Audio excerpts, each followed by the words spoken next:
Hi guys, तो जैसा कि आप देख रहे हैं अब बज चुके हैं 4:15। अब तक मेरा हुआ है पूरा काम फिनिश। मैं नहा के आ चुकी हूँ, रेडी हो चुकी हूँ, बस अभी कंघी करनी रह रही है।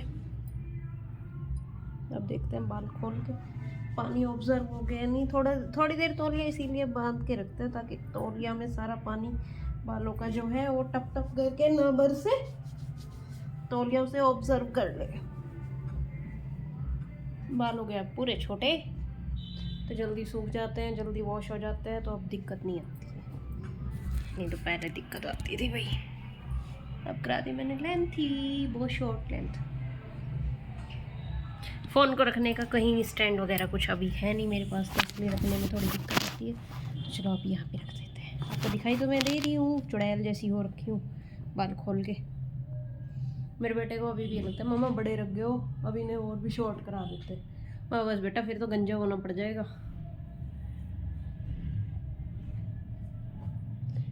सजना है मुझे, पता नहीं सजना के लिए। सजना जी को कोई फ़र्क नहीं पड़ता है, रेडी हो या मत हो या ऐसे ही रहो झल्ले टाइप बन के। मैंने एक वीडियो देखी थी, एक लड़की ने बोला यार अब किसके लिए नहा धो के सज धज के बैठे, जिसे पसंद करना था उसने पसंद कर लिया, उसके साथ शादी हो गई। अब क्यों फालतू में सुबह सुबह उठ के नहाना धोना करें, सारा काम करें। इससे अच्छा है कि आप ज़िंदगी के मज़े लें ऐसे ही रह के। हो गया, बट हम नहीं कर सकते ना ऐसे, थोड़ा सा भाई अच्छा नहीं लगता बहू लेट तक कर रहे हैं बिना नहाए। पर भाई घर में काम भी ऐसा चल रहा है कि अप्स डाउन हो जाता है टाइम में। बीच में लाइट भी तो आती जाती रहती है ना, तो कपड़े धोए मैंने। फिर बीच में मैं जयंती को देखने लग गई थी, रैली निकलनी शुरू हो गई थी। उस टाइम मेरा फ़ोन मेरे पास नहीं था। आज रविदास जयंती है ना, 12 फरवरी, तो मैं वीडियो भी नहीं बना पाई। नहीं तो मन हो रहा था मैं काश उस टाइम मैं ऊपर थी, कपड़े सुखा रही थी, कि अगर फ़ोन होता तो मैं पक्का शूट कर लेती। पता नहीं, एक तो ना हेयर फॉल इतना होता है ना, कितना भी बेस्ट शैम्पू यूज़ कर लो बट हेयर फॉल बहुत ज़्यादा हो रहा है।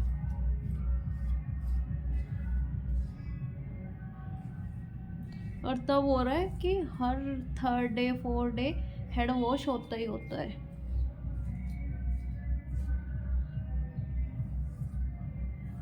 भाई यार मैंने सूट सिला तो लिया ये, पर भैया ने इसमें फिटिंग अच्छा नहीं डाला। पता नहीं खुद से सिलने की, खुद के पहनने की, सिले हुए पहनने की ऐसी आदत हो गई कि ना मुश्किल से किसी का डाला हुआ फिटिंग समझ में आता है। और मैंने इसीलिए टेलर को दिया था। मैं क्या, शायद टेलर भैया इसे अच्छे से सिल दे। मैंने ऐसे ही लोकल में कहीं नहीं सिलवाया था, बट फिर भी मुझे जैसा फिटिंग चाहिए था वैसा फिटिंग नहीं है इस सूट का। अब मुझे अफसोस हो रहा कि मैंने ये सिलाई क्यों लिया मुझसे। अभी बाकी सूटों का पता नहीं क्या हाल हो रहा होगा। अगर सब में ऐसा फिटिंग होगा ना, फिर तो मैं पक्का भैया के सर में मारूंगी ले जाके। मैं कहीं इनका क्या करूँ अब मैं, क्योंकि 1-2 का तो निभा लूँगी। मैंने 6 सूट सिलाए, अगर 6 के 6 में यही हाल रहा ना, तो सच्ची भैया को मैं बोलने वाली हूँ कि आपने बहुत बुरा काम किया इस बार। ऐसा नहीं, मैंने उनसे पहले भी सिलाया है, तब उन्होंने फिटिंग अच्छा डाला था। आज मेरा मन हुआ कि चलो प्लाजो डाल लेती हूँ, देख भी लूँगी कैसा बना हुआ है।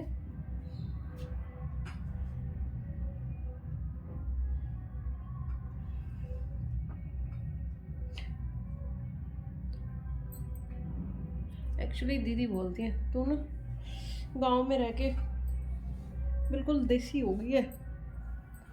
मतलब सूट सलवार ज़्यादा टाइम यही पहनने लगी है कि पैंट वगैरह सब बनवाते हैं, ट्राउज़र वगैरह तो ये बनवाया कर। ऐसा नहीं है कि है नहीं, बनवाए हुए हैं। बस वही है कि मुझे थोड़ा सा भाई, वो तो शहर में रहते हैं, खड़े होके काम करते हैं किचन में, सर पे पल्ला नहीं, कुछ नहीं, ससुर नहीं रहते उनके साथ में, सास नहीं रहती। मैं यहाँ थोड़ा गांव के माहौल में गांव जैसा हिसाब रखना पड़ता है, तो जो है अनकम्फर्ट सा फील करती हूँ मैं उनमें। लेकिन चलो खैर, मैं क्या, अब तो अपना भी ऊपर का रहना हो जाएगा। पहले तो क्या था, वहीं पे हम लोग थे, वहीं पे सास जेठ ससुर सब वहीं पे रहते थे, तो अच्छा नहीं लगता था। पर अब फौजी कह रहे कि देख, ज़्यादा तो मेरे से कुछ पुगाया नहीं जाने का, पर हाँ इतना है, तुम्हारा घर मकान अच्छा बना के दे दूँगा, बाकी जो मेरे बस की बात है वो निभा सकता हूँ, फालतू मेरे से कुछ नहीं होगा। उससे फालतू होता ही नहीं है कुछ भी बेचारे से। मैंने कहा था ना सुबह, मगर आज भर भर के बुराई करेंगे उसकी। बुरा है, बहुत बुरा है।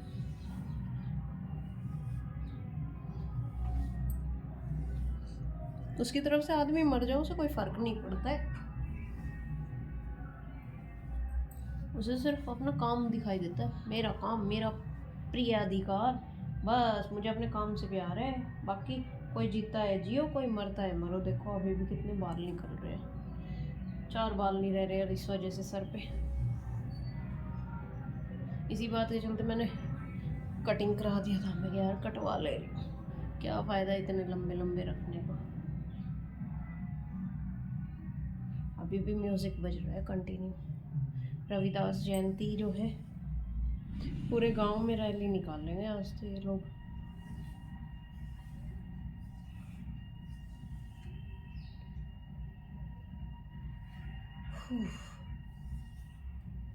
और मैंने कहा था भैया से, मैं क्या भैया फिटिंग ले रहे हो, सूट अच्छे सिलना, मुझे सूट में कोई कमी ना नज़र आए।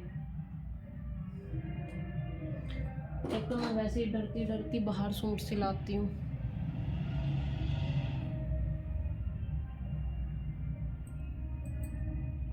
ऊपर से अगर आप फौजी के सामने ही कहती है ना मेरे सूटों का फिटिंग अच्छा नहीं डाला, और मेरे को 10 नाम सुनाएगा। एक तो इतनी महंगी सिलाई दिलवाई, ऊपर से अब भी अच्छे नहीं बने हैं, तो फिर कैसे बनते हैं? फिर अपने आप बना लेती, ये है वो है, नू है नू है।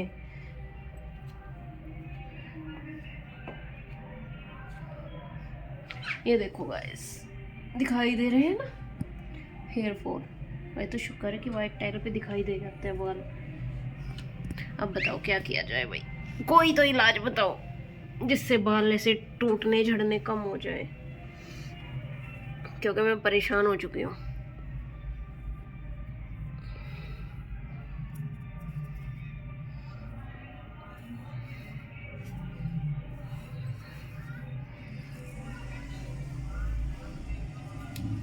जी सरकार। अभी रखते हैं यहाँ पे फ़ोन, ताकि मैं बाल कलेक्ट कर लूँ। ये सारे मैं बाल इकट्ठे कर लेती हूँ भाई, मुझे भी तो पता चलना चाहिए ना 1 महीने में मेरा कितना हेयर फॉल हो रहा है। अच्छा खासा हो जाता है।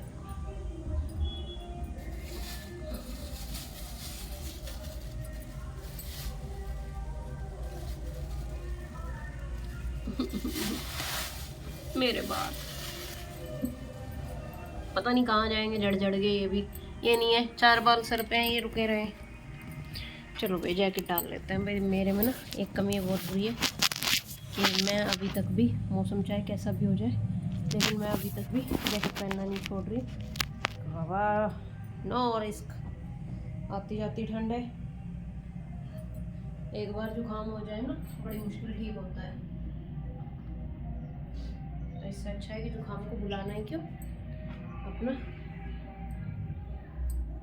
अभी जैकेट डालने में ही फायदा है।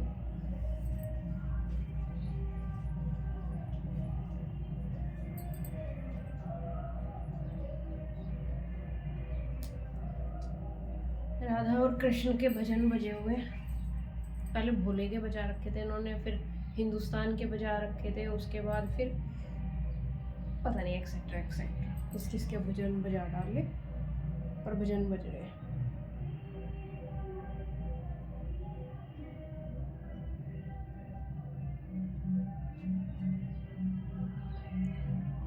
आज हमारे पड़ोसी आए हुए हैं, बहुत कम ही आते हैं वैसे तो ये लोग, मेरठ रहते हैं, लेकिन आज आए हुए हैं, शायद कोई ओकेजन है घर में इसीलिए। एक भाई चाहे कुछ भी हो जाए, कुछ भी, मैं अपने पैरों पे ग्लिसरीन जरूर लगाती हूँ, क्योंकि देखो इतनी बुरी हवा चल रही है कि कपड़े भी ना, ये जो किचन में इस्तेमाल करने वाले मैंने कपड़े बनाए हुए हैं ना, जिन्हें बोल देते हैं छलने देसी भाषा में, ये मैंने चेयर पे सुखा दिए थे ड्रायर करके। तो ये भी ना उड़ उड़ के जा रहे हैं दूर दूर दूर। अरे मैं क्या भाई, तुम लोग तो शांति से एक जगह बैठ जाओ, हवा ने वैसे ही बहुत तेरा परेशान कर रखा है।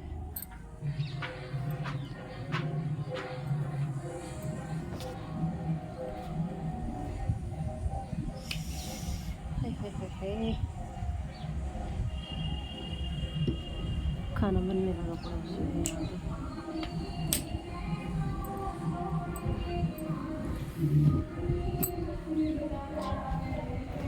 मैंने कहा फौजी साहब से, मैं क्या शर्म कर लो, नहा लो नहा। तो पता है क्या कह रहे, बस तो नहा ली ना, क्या इतना ही बहुत है। मैंने कहा मेरा नहाना मेरे साथ है, तुम्हारा नहाना तुम्हारे साथ रहेगा। क्या नाना तेरे वाले में से ही शेयर कर दूंगा मैं क्या। अच्छा अगर ऐसा हुआ करता ना तो इंसान अपने पाप कर्म भी, पाप पुण्य भी शेयर कर दिया करते। पुण्य तो कोई नहीं करने वाला था, पाप ही पाप शेयर करते फिर।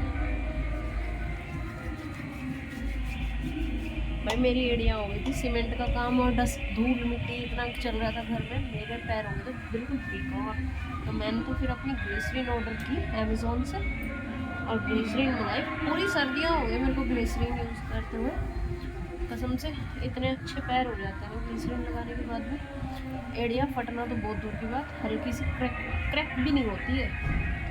ट्राई करके देखो भाई जिन जिन के साथ में भी ये प्रॉब्लम होती है।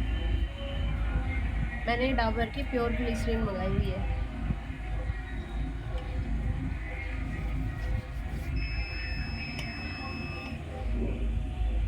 जो भी अवेलेबल हो जाए ग्लिसरीन तो ग्लिसरीन है, सब कंपनियां अपने अपना टैग लगा के बेचती है, जो भी टाइम पे मिल जाए।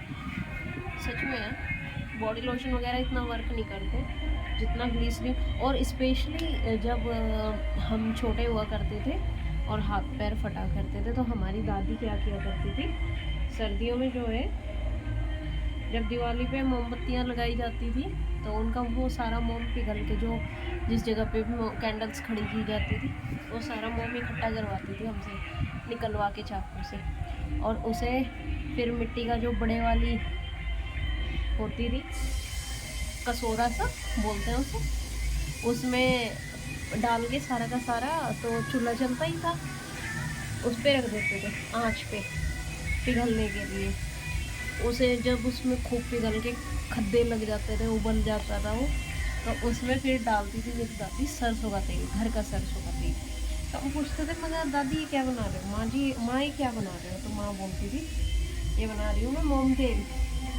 मैं कि इसका क्या होगा, कह रही जो तुम्हारे हाथ पैर फटते हैं ना उससे ये फटेंगे नहीं। मतलब जैसे अब वैसलीन चल रहा है, वैसलीन बना आती है भाई, पहले ऐसा ही टाइम था। अब तो क्या ना, पैदा होते बालक को हम लोशन साबुन पाउडर पता नहीं क्या क्या लगा देते हैं। पहले के टाइम में ये सारी चीज़ें इतनी ईजिली कहाँ अफोर्ड कर पाता था इंसान। तो जब दादी बना देती थी, बाबा जी हर खेत बाहर का काम करते थे, छोल में दांती के साथ भाई हाथ पैर तो ज़्यादा फटते ही थे, तो पता है उसे लगाते थे ना, तो मतलब फिर इतना ज़्यादा हाथ पैर नहीं फटते थे किसी के। उसकी डेली नहाने के बाद में डेली मालिश किया करते थे, और पापा तो सब क्या करते थे नहाने के बाद में सरसों का तेल पूरी बॉडी पे सरसों का तेल की मालिश करते थे। अरे साबुन से ड्राइनेस आती है बॉडी में, अब भी आती है, सभी को आती है, लेकिन अगर आप सरसों के तेल की या गोले के तेल की मालिश करो तो आपकी बॉडी में मॉइस्चर बना रहता है। अब तो क्या है, जिसको जो सूट आ जाता है अपना उसी से मालिश करो तो अच्छा रहता है स्किन के लिए भी, क्योंकि आजकल तो वैसे ही इतना धूल धक्कड़ हर चीज़ केमिकल की बनी हुई रहती है। कौन सा ग्लिसरीन ही प्योर है, ये भी केमिकल ही है एक तरीके से, पर ये है कि भाई ठीक है, अभी सरसों का तेल तो भाई लगाया नहीं जाता, देखो उसमें से महक आती है, और गोले का तेल इस बार किसी ने ला के नहीं दिया। मंगाने के बाद भी बोले क्या करना है अपना वैसे मंगा ले कुछ, चलो ठीक है फिर तो मैं अपनी ग्लिसरीन ही मंगा लेती हूँ, ठीक है मेरे लिए। अभी देखो सामने का सूरज लग रहा है बड़ा कैड़ा, लेकिन हवा के मुकाबले ना फिर भी कमी फील हो रहा है। अब भाई सॉक्स पहनने का भी टाइम धीरे धीरे कम होने लग रहा है। मैं सोच रही हूँ मैं क्या जब तक चल रहा है काम पहन ही ले रहे हैं। बीमारी की जकड़ में बहुत जल्दी आ जाती है।